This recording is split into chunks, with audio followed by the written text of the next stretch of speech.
Le scénario reste donc le même, des pneus incendiés au pied d'un portique écotaxe. Puis la structure endommagée est ensuite démontée sur décision des pouvoirs publics. Après Jugon-les-Lacs la semaine dernière, c'est cette fois le portique écotaxe à hauteur de Brec dans le Morbihan qui a été la cible de vandalisme sur la RN 165 entre Vannes et Lorient. Et vous le voyez sur cette carte, c'est le 10e portique écotaxe qui disparaît du paysage routier de Bretagne. Il n'en reste plus que 4. Stéphanie Zad, Vincent Bars.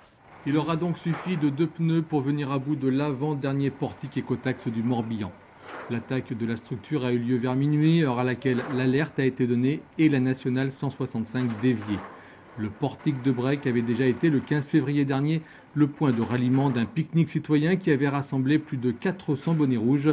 Pique-nique qui s'était d'ailleurs terminé en affrontement avec les forces de l'ordre, avec plusieurs blessés de chaque côté. Ce matin, le portique a donc été démonté puisqu'il présentait un risque d'affaissement, le pied incendié étant fragilisé. La déviation mise en place n'a pas empêché de gros bouchons sur la nationale et sur le réseau secondaire. La circulation a été rétablie vers midi moins le quart. Du côté de l'enquête, aucune information sur l'identité des incendiaires. Après celui de Jugon-les-Lacs la semaine dernière, le portique de Brec est le 10e incendie en Bretagne sur les 14 que comptait la région le 2 août 2013.